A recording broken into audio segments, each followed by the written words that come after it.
back to my YouTube channel. If you haven't already, like, subscribe, hit that bell notification. Today is Inside Psych, and we're gonna go over what happens if you don't feel safe when you're at a psych hospital.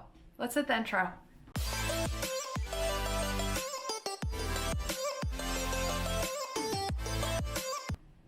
Okay, so we're gonna go about it as if today is your first day at a psych hospital and it's coming nighttime and you're not feeling safe. This actually happens a lot because at nighttime our mental health tends to be a little bit worse. So this happens a lot where the kids are just like, I don't feel safe, because at our hospital, they went into separate rooms. They all had their own rooms if it was available. If not, they had a roommate. But they all were able to go in and just have their own room. So let's say it's around 9 p.m., the lights are off, it's dark, it is quiet, and it's bedtime, and you don't feel safe. We have bed alarms, and I try to tell the kids this because a lot of them have nightmares all the time. The minute you go like this, or any slight movement that looks like you moved and you're awake, will trigger the bed alarms. You guys don't hear the bed alarms, but we do. That'll trigger it and we're gonna come to the room. At that point, just be open and honest. Hey, I don't feel safe here. I don't like sleeping alone. I'm having nightmares. I have bad thoughts. Say whatever's going on. At that point, we're gonna just say, hey, can I pull you out on the unit, because we have what they're called boats. So you can sit out on the unit on a little boat and go to sleep there, which actually helps, because thinking if I was in their position, I would want to be in a boat because I like being in the open spaces for sleeping, but also I don't like sleeping in a room alone. I don't like the dark and I don't like the quiet. But that's at nighttime. Just be open, just be honest. I would much rather someone bug me 10 times and be like, I don't feel safe, versus them sitting in the room in their head all night, not sleeping, upset. Also, we aren't, the nurses are able to give you nighttime meds after you've tried to sleep for 2 hours. I know it sucks because I would want them right away. However, you have to attempt for 2 hours to sleep, and if you can't, then they can give you, I think it's melatonin or Benadryl. It depends on what the doctor prescribes you, or if you have regular sleeping medicine. That's the best thing to do. There's been several times, and I will say, at the hospital, if someone's going to do something, it happens at night because less supervision, even though we do room checks, but also it's dark, it's quiet, and sometimes that can be scary. It'd be scary for me. I remember having to stay the night at friends' houses all the time. Not that this compares, but I hated being in a new environment, dark, no lights, and no sound just freaked me out. So I can see it. Another thing is, say you're triggered. Say you're triggered and you want to SH so bad and you don't know what to do. I always tell the kids, give me a code word. Yell whatever word it is. A lot of times it's something silly because I try to get them to come up with it, or colors, but say you're triggered, you're in the corner, you want to SH, you're not in the good headspace, and you're just like, yellow, and I know what that means, and I run over, and that means you're not going to be safe. That is the best way to communicate in my eyes without having to go into great detail on what's happening. And at that point, just be like, I'm not safe. You can ask for a one-on-one. You can say, hey, I need a one-on-one. Kids do it all the time. I don't feel safe. There's staff right here. I just need someone in arm's length because I'm just having really bad urges. That's fine. No one's going to judge you. Actually, I'm going to applaud you because you have the strength, A, to ask for help, B, recognize that you were getting triggered and needed help, and C, you prevented something that you wanted to do that was harmful or negative towards your body. So I'm proud of you. Just speak up. I always say, I am your virtual BHT advocate. I can't be there in person, but you are. You have to advocate for yourself, and you will always be your biggest advocate, whether in the psych hospital or in real life, and that's what matters. So say, hey, I'm triggered that I can't do this. I need extra staff. I need that extra help. We have staff. We have people we can call in. Sometimes they're short staffed, and sometimes you might not be able to have a one-on-one, but if you tell me you're not safe, I'm going to be sitting by you. I'm not leaving you. I won't be able to take you off the unit, but I'm not taking you anywhere or not going to let you do anything to yourself that is harmful. But just make sure you are always safe. Another thing that my kids do is I make them little flags. We call them red flags. I make them little flags and I have them stick it in their pockets, and they're like this big. And sometimes when people are triggered, they can't get words out. I can't get words out. There's sometimes I'm mad and I just turn red and cry.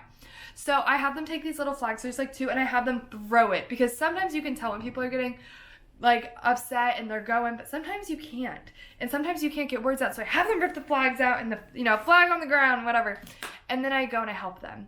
That's another way to like show that they're triggered that I really like to use. Also hand signals. Sometimes I go like this. I don't know why, but it became like a thing on our unit where I was like, if someone's triggered and you can't get words out, do this if we don't have anything, and they're starting to fight. The unit's going, it's loud, someone drops something and it sounds like a bang and someone's triggered and they're in the corner and they can't get words out and they can at least get a hand motion out. It tells me they're not safe. They need help. Something triggered them. There's just different ways you have to look for ways to help. If you are a BHT, how to help your kids and how kids can help themselves. But those are probably my 3 biggest ones are hand signs, code words, and like little flags. When someone is triggered on my unit, I do always offer, if a kid comes in, they're like, I just want to, like, they're fighters, you usually know. And so I will hold a mattress up and say, go to town. Pretend it's my face if you have to, but I would much rather have you hit me with this mattress than it be my face or someone else. So kid walks in and they're like, I just want to, and they're just triggered. I run and I get a mattress and I say, go.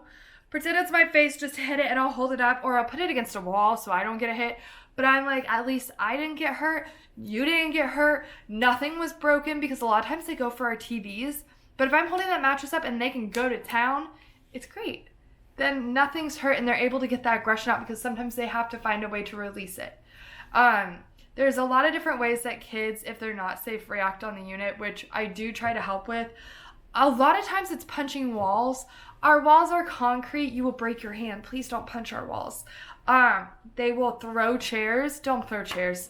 Someone's going to get hurt. It's not worth it. Let me go get the mattress. If they're triggered, some of them scream.